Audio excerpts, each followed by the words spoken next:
November 24th, 1904, Tokyo, Japan. The sky above the capital was a cold steel gray, the kind that promised snow, but delivered silence. Captain Haruo Ishikawa of the Imperial Japanese Navy leaned against the sandbagged wall of the observation post near Tachikawa Airfield.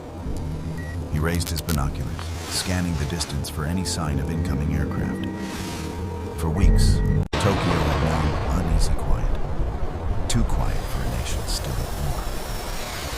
At 12:15 p.m., the stillness broke. High above the overcast, an unfamiliar hum pulsed through the air. Deep, steady, mechanical. It wasn't the sharp whine of the B-29s or the low growl of the Liberators. This sound was different, more distant, almost celestial. The duty officer beside Ishikawa frowned and adjusted his scope. Nothing visible. Then a flicker of light caught the captain's eye. Tiny silver specks, glinting like stars in daylight. They were at 30,000 feet. Impossible, Ishikawa muttered. No aircraft can maintain that altitude, certainly not with a full bomb load. Moments later, the first explosions thundered across Tokyo Bay. Precision clusters of bombs dropped from unseen heights, tearing into the Nakajima aircraft plant. The shockwave rippled through the city. Civilians looked upward, shielding their eyes, but the bombers were barely visible, ghosts in the stratosphere. Below, Japanese anti-aircraft crews scrambled to respond. The Type 88 guns, designed for 25,000 feet, fired wildly, their black flak bursts looming far below the intruders. Not a single hit. The new Boeing B-29 Superfortress had arrived. Within hours, fire brigades fought to contain dozens of burning industrial zones. By evening, Radio Tokyo announced tersely, enemy bombers have attacked the capital region. Damage is under investigation. But within the command centers of the Imperial Army and Navy, panic set in. Japan's skies, once thought safe, were no longer theirs. Where did these aircraft come from? Demanded Rear Admiral Takashima during the emergency meeting at the Ministry of War. Saipan, sir, replied a staff officer, voice trembling. They launched from the Mariana Islands. We believe that range was impossible. Takashima fell silent. The maps on the wall told the story The beams clearly. are collapsing. The Marianas, Everyone barely fall captured by the back. Americans weeks ago, We need more sat squarely water. within striking distance. Japan's perimeter had collapsed, and with it, the illusion of air superiority. Outside, the sirens wailed again.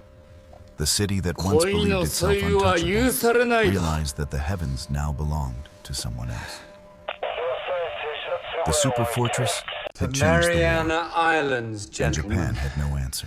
Saipan, here, Mariana Islands, Our bombers November can reach 22nd, the home 1904. islands. 2 days before Tokyo burned, the roar of engines echoed across Eslido Airfield.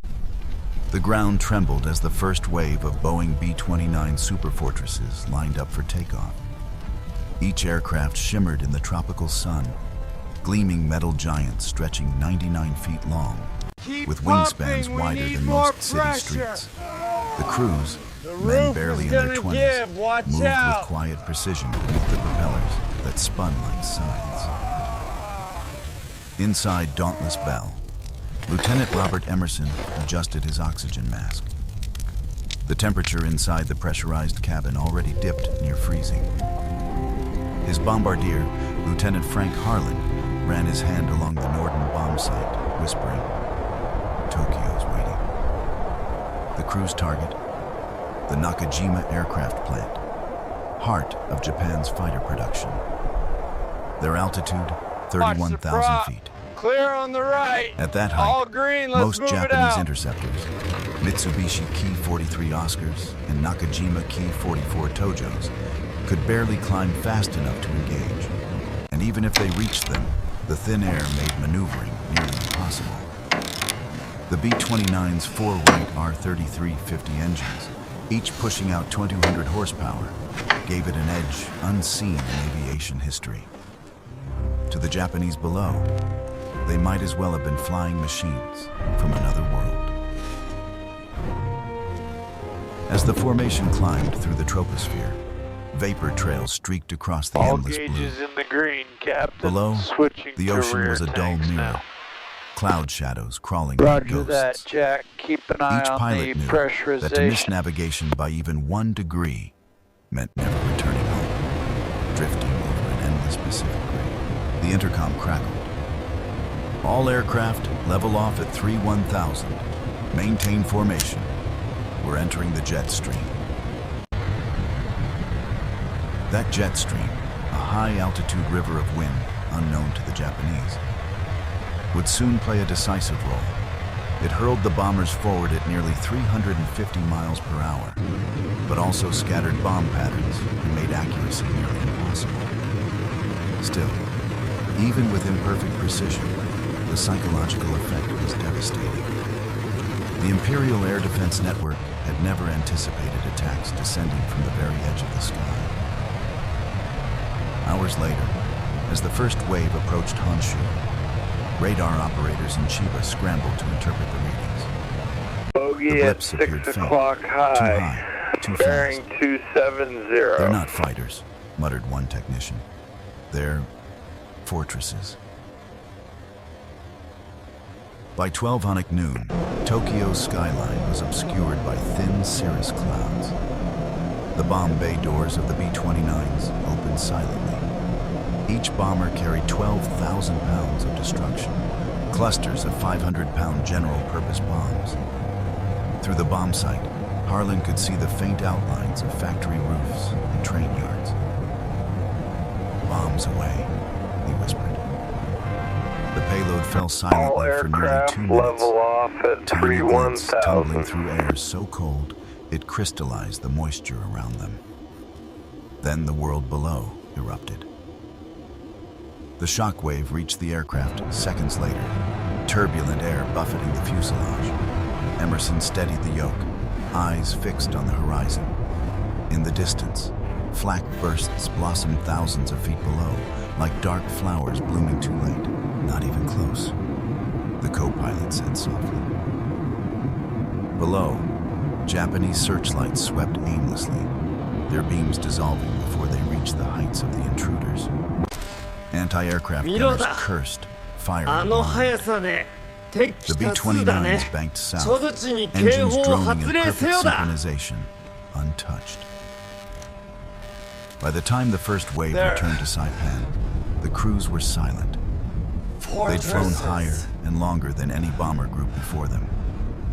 They had seen Japan from the heavens and returned unscathed. The mission had proven what General Curtis LeMay would soon make doctrine. Japan could now be bombed at will from an altitude no defense could reach. Back in Tokyo, Captain Ishikawa stared at the smoking ruins of the Nakajima plant. His men stood beside him, helmets in hand, eyes wide with disbelief. "They came from the stratosphere," he whispered, "and we never even saw them." The age of the superfortress had begun, and for Japan, it was the beginning of the end. December 1944. Tokyo Defense Command Headquarters, Ichigai. The room was thick with smoke and silence. Maps littered the table. Red circles scrawled around key cities: Tokyo, Nagoya, Osaka, Yokohama. Each one represented a strike zone, a reminder that nowhere was safe.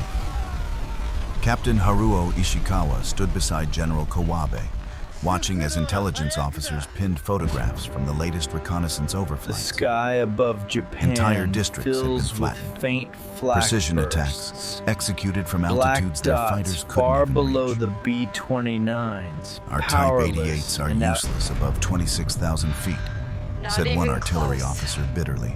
Then extend their barrels, another snapped, his voice cracking. We can't let them roam our skies like gods, but everyone in the room knew the truth. Fire! Japan had no Keep answer. firing at those clouds! Don't let them through! The Mitsubishi J2M Raiden and Nakajima Ki-84 Hayate were theoretically capable of reaching 30,000 feet. But the thin air choked their engines, and the oxygen systems froze. Even when they climbed that high, the B-29s remained untouchable. Distant silver phantoms guarded by defensive turrets that spat 50 caliber fire in every direction. Meanwhile, down in the cities, the people learned to live with fear. Every night the same ritual. Sirens, shelters, Look here, whispers. General. Mothers clutched children The beneath heavy steel blankets, beams are listening to the completely distant hum of fused. engines. The bombers came from This so was high not that even their conventional approach sounded like explosives. thunder from another world. In the ruins of the Nakajima plant, Ishikawa walked among the ashes. The smell of burnt steel and rubber lingered in the air. A single airplane wing jutted from the Told rubble you like a this weather tombstone. would hold He us turned to back. his aide. We are losing Do you see what this time. It's They don't need to fight us in impossible. the air The anymore. visibility is They're fighting zero and the gravity wind is too strong. We need immediate confirmation Above on him, grid invisible through the coordinates haze, Delta a 5. new wave of B-29s I streaked repeat, toward Nagoya, Delta 5. January 1945. Red line is Saipan. In the command tent of the X-1 Bomber Command, Major General Curtis LeMay studied the results from the first raids. The initial Push. precision bombing strategy, high-altitude, daylight attacks, had failed to destroy Japan's war machine as effectively as hoped. The jet stream was scattering bombs, and the cities were burning only partially. LeMay exhaled through his cigar smoke. "If we can't hit their factories," he said, "we'll burn their cities." It was a ruthless calculation, one that would change the war and history. He ordered the removal of defensive guns to lighten the aircraft, allowing them to carry double payloads of incendiary bombs. The new plan: low-altitude night raids to ignite Japan's Fighting wooden cities into gravity firestorm. itself. But before the fire came the fear. Japanese radar Don't operators worry. began to report mysterious Just the blips. thunder. Go back Scattered, to sleep. faint, unpredictable.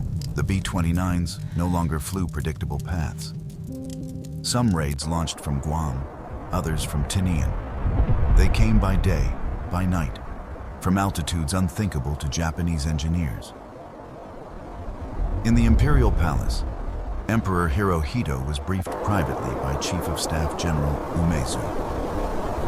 The Emperor listened in silence as reports described American aircraft flying in the very realm of the gods.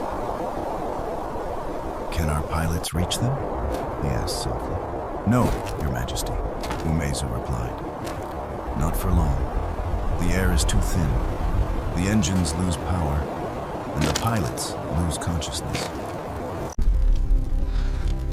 Outside, over the Kanto Plain, a single B-29 glinted in the sunlight, They're almost fighting motionless from the ground's gravity perspective, itself. like a silver speck on the edge of space. Japanese schoolchildren pointed upward, thinking it a star that refused to move. They didn't yet know that this new star heralded the destruction of everything below. March 9, 1945. Over Tokyo, 11:30 p.m. From 7,000 feet above the sleeping city, the night looked calm. Then, the bomb bays opened. 334 B-29 Superfortresses rolled into formation, All right, flying bring low, it up dark, slow. Watch and that fast. clearance on the right. Gone was the high-altitude precision Let's of do the early it. months. Keep coming. Hold it This there. was Curtis LeMay's new doctrine: area saturation firebombing. Each aircraft carried a deadly cargo of M69 napalm incendiary bomblets, packed by the thousands. Not moving. Their targets were no longer factories, How is it staying city still? the homes, the shops, the schools, the hearts of Japan's war effort. At exactly 11:32 p.m., the first wave began its run. The bomblets tumbled downward like a fiery rain, their casings clattering through rooftops Target before bursting into acquired. flaming gel. Releasing Within payload. minutes, the eastern districts of Tokyo, Shitamachi, Honjo, Asakusa became ocean on fire. Captain Haruo Ishikawa was there, coordinating civil defense near the Sumida River. He looked up and froze. The sky glowed crimson.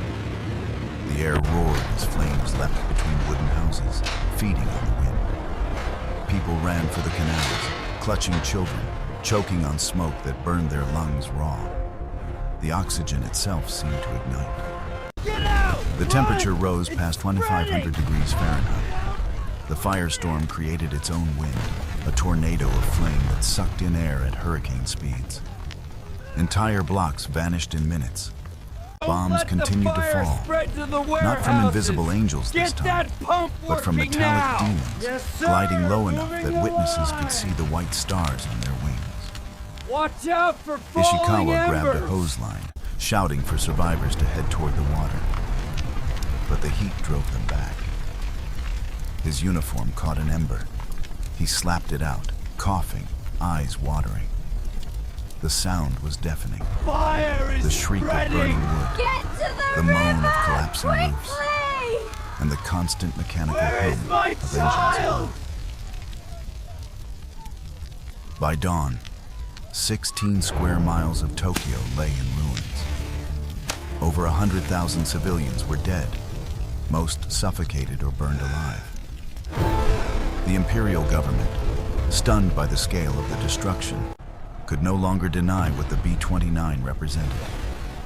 Not just a weapon, but a force of nature. At dawn, Emperor Hirohito stood on the palace balcony, watching black smoke curl toward the horizon. The city that had symbolized Japan's power now smoldered like a funeral pyre. The enemy, he whispered, has reached the heavens. March 10th, 1945, Guam Airfield. In the debrief tent, LeMay listened as his pilots described the firestorm below. Their voices were quiet, shaken. Some had seen rivers boiling, others had smelled the smoke even at altitude. LeMay nodded, cold and deliberate. It worked, he said simply. We'll do it again. The next cities followed. Nagoya, Osaka, Kobe, Yokohama. One by one, they burned. Each time, Japanese radar operators tracked the raids. But too late, too high, too fast. Captain Ishikawa, now assigned to Tokyo's Reconstruction Bureau, received daily reports of devastation. He no longer looked at the sky when the sirens wailed. There was no point. The bombers were invisible gods, and resistance was prayer. 敵はすで Yet, に among Japan's surviving 防 pilots, 空に rumors 達し spread ました of one final countermeasure. The kamikaze. Men who would This rise here, from this airfields is where barely they're intact, hiding the fuel. climb until their engines died, I want and it dive gone toward the by impossible heights 0600. where the Superfortresses flew. It was desperation, not strategy. It was But in chaotic those up desperate there. months, The sky was, was all just Japan had falling left. apart. still, I the signaled the B-29s retreat, came, but I don't unbroken, know if they heard unstoppable, me. descending from the stratosphere Hold it like right judgment there, easy itself. now. By summer, the fire had All reached right, nearly she's every major secure, Japanese let's city, move. but two remained. Hiroshima, Nagasaki. The Superfortress was about to deliver a weapon unlike any in history. August 6th, 1945. Hiroshima, 8:14 a.m. The morning sun shone bright over the city. The sirens had sounded earlier, but residents were growing accustomed to false alarms. Tram is coming! The distant hum of engines faded, replaced by the cries of schoolchildren marching to class. Above the clouds, a single morning, B-29 everyone. Superfortress, Enola Gay, banked gently westward. Inside the cockpit, Colonel Paul Tibbets checked his instruments one last time. The bomb bay doors opened, Steady, Colonel. revealing the massive, Adjusting for bulbous shape drift. of It's Little running Boy. true now. The bombardier, Roger Major that, Thomas Tom. Farabee, leaned over the Maintaining Norden course. bomb site. Bomb away, he said quietly. The weapon fell for 43 seconds. Then, In an instant, brighter than the sun itself, Hiroshima ceased to exist. The flash ignited the air, melted steel, and erased entire city blocks. Bomb in less than a away. heartbeat. A mushroom cloud rose higher than any storm ever seen, towering miles into the stratosphere, a pillar of ash and fire. Japanese radar stations went silent. Pilots scrambled to intercept, but there was nothing to shoot down. One plane, one bomb, one city. Captain Haruo Ishikawa, stationed in Tokyo, heard the first reports by noon. The word used was new type weapon. No one understood. The telegram from Hiroshima's command center ended abruptly mid-sentence. He looked at the radio operator beside him, pale and trembling. Did they say how many planes? One, sir. One? Ishikawa leaned back, staring through the window. The sky outside was clear, calm, endless. He whispered, "We're not fighting men anymore. We're fighting gods." August 9th, 1945, Nagasaki. Another B-29 appeared. Boxcar, piloted by Major Charles Sweeney. The target was Kokura, but heavy smoke forced a change of course. Nagasaki's fate was sealed by chance. At 11:02 a.m., Fat Man detonated over the city's industrial valley. The explosion leveled the Mitsubishi arms factory, killing tens of thousands instantly. From Tokyo, New type weapon. the Imperial General Staff could only listen to stare. Hiroshima Entire divisions destroyed. Japan's skies, its cities, its spirit, all burned beneath the relentless wings of the Superfortress. August 15th, We're not fighting 1945. men anymore. Tokyo, Imperial Palace. We're fighting gods. The Emperor's voice trembled over the radio, heard by millions of Kokura stunned is citizens. completely We have obscured. resolved to endure the We are unendurable diverting to the and suffer secondary what is target, insufferable. Nagasaki. Confirmed. In the ruins of what was Nagasaki it once is. Tokyo's defense bureau, Ishikawa stood alone on the observation platform. The sky was quiet now. No bombers, no flak, no sound. Just a pale blue expanse, peaceful and indifferent. He raised his binoculars one last time. Nothing but empty sky. He lowered them slowly. They conquered heaven, he murmured. And from heaven, they ended the war. The B-29s, once symbols of terror, We now regret drifted to silently inform you home across static the has Pacific, fallen. their missions complete. In less than a year, they had rewritten the laws of war and brought the Empire of Japan to its knees.